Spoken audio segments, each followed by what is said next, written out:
چاہیے کہ اپنی ان مجلسوں کو واقعی ذکر کی مجلس بنائیں. اور ذکر کی مجلس کو کہتے ہیں جس میں دل پر خوف اور خشیہ اور اللہ تعالیٰ کی عظمت اور اللہ تعالیٰ کی بڑائی اور اس کی عظمت شان کا تاثر ہو دل میں، اس کو ذکر کی مجلس کہتے ہیں. اگر دلوں میں تاثر نہیں ہے تو پھر وہ غفلت کی مجلسیں ہیں. اس لیے میرا عزیز دوستو، اس 3 دنوں میں تو ہم اپنے آپ کو پابند بنائیں اس کا، اس لیے کہ تربیت مطلوب ہے. تربیت مطلوب ہے. حضرت فرماتے تھے وہ ذکر اور وہ تذکرے اور وہ مجلسیں جن سے اللہ کا تاثر پیدا نہ ہو وہ کانوں کی عیاشی ہے.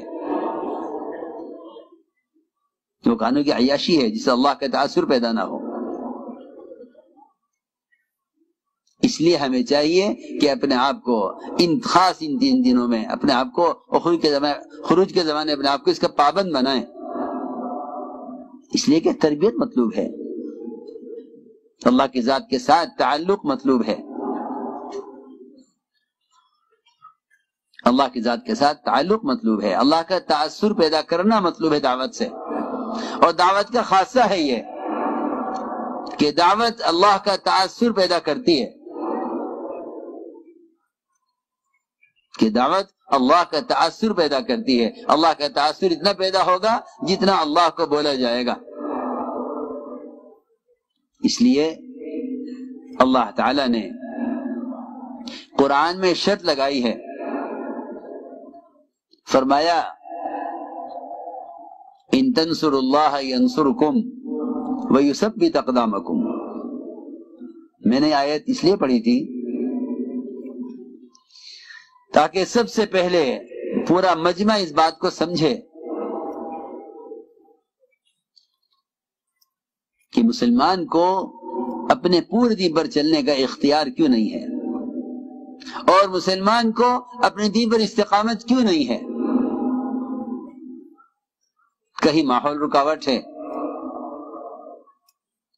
کہیں قانون رکاوٹ ہے، کہیں ان کے معاشی مسائل دین پر چلنے میں رکاوٹ ہیں، کہیں کہتے ہیں کہ حکام رکاوٹ ہیں. سب سے پہلا سوال یہ ہے کہ مسلمان کو اپنے دین پر چلنے میں کلی اختیار کیوں نہیں ہے.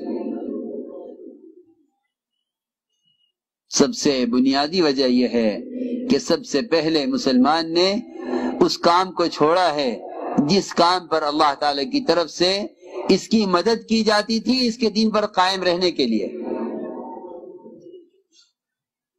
اس کی مدد کی جاتی تھی اس کے دین پر قائم رہنے کے لیے. اللہ نے قرآن میں اسی طرح فرمایا ان تنصروا اللہ ینصرکم ویثبت اقدامکم. اگر تم اللہ کے دین کے مددگار ہو تو اللہ تمہاری مدد کرنے والے ہیں اور تمہارے قدموں کو دین پر جمانے والے ہیں. اللہ تعالیٰ کی نصرت کی، اللہ تعالیٰ کی مدد اور نصرت کی جو سب سے بڑی شکل ہے وہ اللہ تعالیٰ کی طرف سے مسلمان کی مدد رعب کے ذریعے کی جاتی ہے. مسلمان مرعوب نہیں ہوتا بلکہ مسلمان کے مقابل آنے والا مرعوب ہوتا ہے. مسلمان مرعوب نہیں ہوتا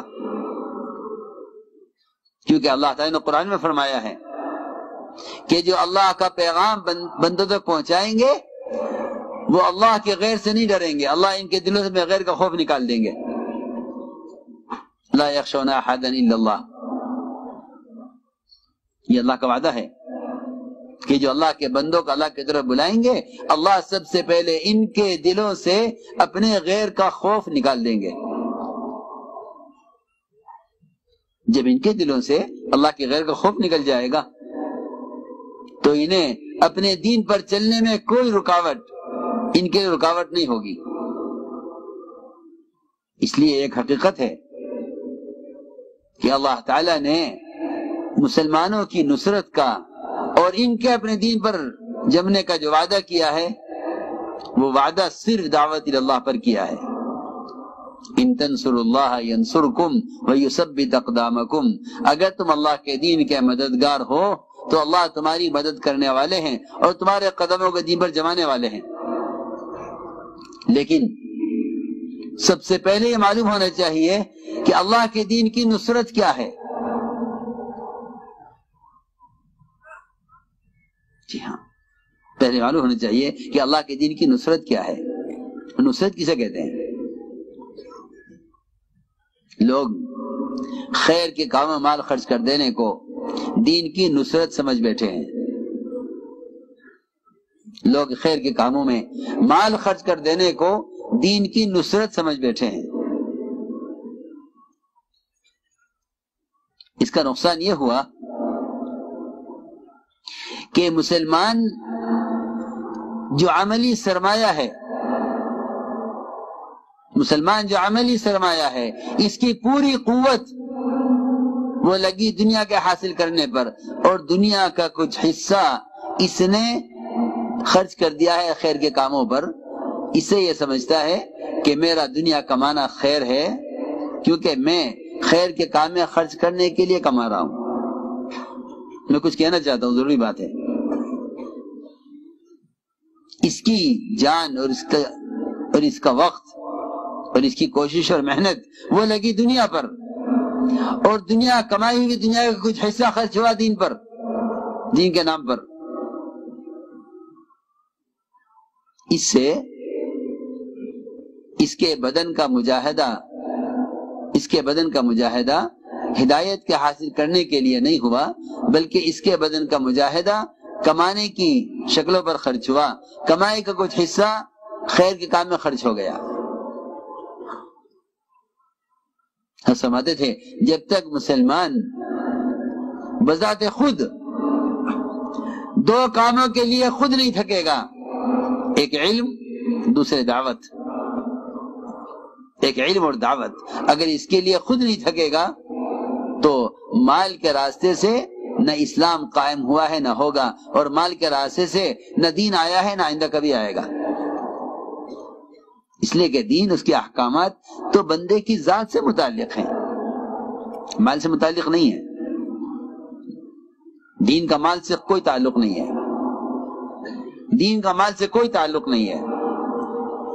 انبیاء علیہ السلام مالدار ہوتے تھے، لیکن نبوت کے بعد ان پر فقر آتا تھا، اس لیے تاکہ قوم یہ نہ سمجھے کہ نبی کے پاس مال ہوگا تو ان کا کام چلے گا، لہذا مال روک لو تاکہ کام رک جائے۔ یہ منافقین کہتے تھے، لا تنفقوا على من عند رسول اللہ حتى ينفضوا، کہ ان کا مال روک دو تاکہ ان کا کام رک جائے۔ جی ہاں، اس زمانے میں لوگوں کا خیال یہ ہے کہ کسی خیر کے کام کو روکنے کے لیے وہ کہتے ہیں کہ ان کا مالی تعاون مت کرو، ان کا کام ختم ہو جائے گا۔ ہاں، اللہ نے دکھلایا یہ کہ نہیں، ہم نے وہ کام دے کر بھیجا ہے آپ کو کہ اس کام میں ہم مدد براہ راست آسمانی نظام سے کریں گے۔ یہ بات سب کے ذہن میں رہے کہ مادی اسباب پر، مادی شکلوں پر اسلام کا قائم ہونا موقوف نہیں ہے۔ مادی اسباب پر، مادی شکلوں پر اسلام کا قائم ہونا موقوف نہیں ہے۔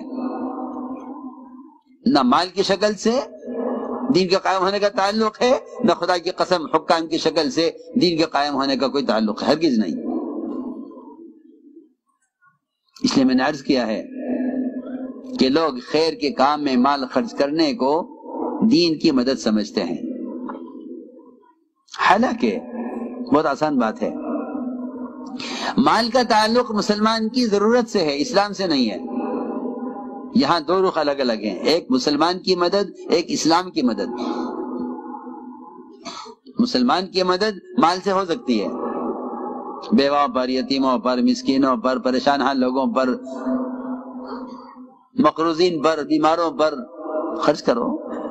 قرآن نے بہت اس کے فضائل بیان کیے، لیکن مال کو سمجھنا دین کی مدد کے لیے، اور مال سے سمجھنا کہ دین کی نصرت ہوگی کہ نہیں۔ دین کی نصرت کا تعلق تو ہر فرد کے خود اپنی ذات کے اعتبار سے استعمال ہونے پر ہے۔ فرمایا ان تنصروا اللہ ینصرکم، کہ اگر تم اللہ کے دین کے مددگار ہو تو اللہ تمہاری مدد کرنے والے ہیں اور تمہارے قدموں کو دین پر جمانے والے ہیں۔ سوال اس بات کا ہے کہ دین کی نصرت کیا ہے؟ ایک روایت میں ہے، یہ فرمایا حضور اکرم صلی اللہ علیہ وسلم نے کہ مدد کرو ظالم کی بھی مظلوم کی بھی۔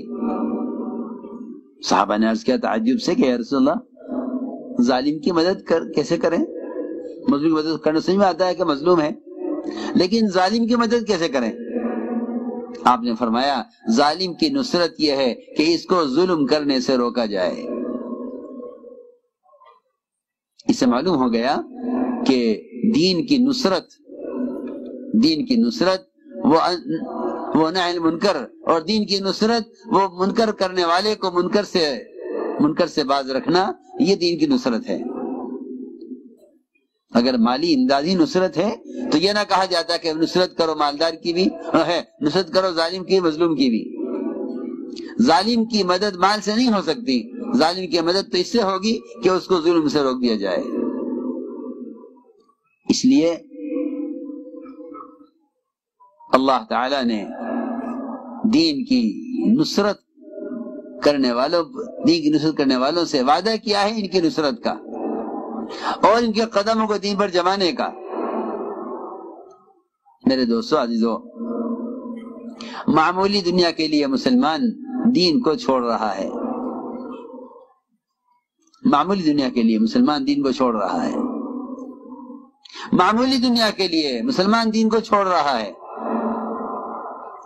لیکن جب یہ امت اجتماعی طور پر دعوت اللہ پر مجتمع تھی، اب دین کی دعوت پر قائم تھی، بڑی بڑی بادشاہتیں، بڑی بڑی سلطنتیں ایک مسلمان کو اس کے دین سے ہٹانے پر مجبور ہو جاتی تھی،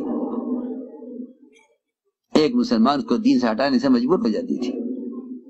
عبداللہ بن حذافہ رضی اللہ تعالی عنہ اپنی جماعت کے ساتھ تھے روم میں،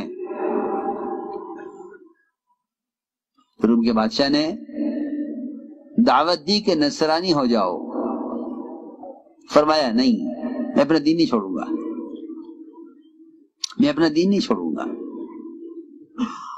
بادشاہ نے کہا میں اپنا آدھا ملک آپ کو دیتا ہوں۔ یہ بات سب کے ذہن میں رہے کہ جو شخص کام کے اعتبار سے جس سطح پر ہوگا باطل اس کو اتنی ہی بڑی پیشکش کرے گا۔ وہ جانتا ہے کہ اگر ان کا ایک آدمی بھی ٹوٹ کر ہمارے پاس آ گیا، ہم فرماتے تھے کہ جو صلاحیت کام سے پیدا ہوگی، اللہ تعالیٰ جو عقل اور سمجھ اور استعداد کام سے دیں گے، باطلی کوشش یہ ہوگی کہ اس صلاحیت کو باطلی کے لیے استعمال کیا جائے۔ بادشاہ نے آدھا ملک پیش کر دیا کہ آدھا ملک آپ کا ہے، فرمایا نہیں، یہ آدھا ملک نہیں، تیری پوری بادشاہت مل جائے، عرب کی ساری بادشاہتیں مل جائیں، میں اپنے دین کو نہیں چھوڑوں گا۔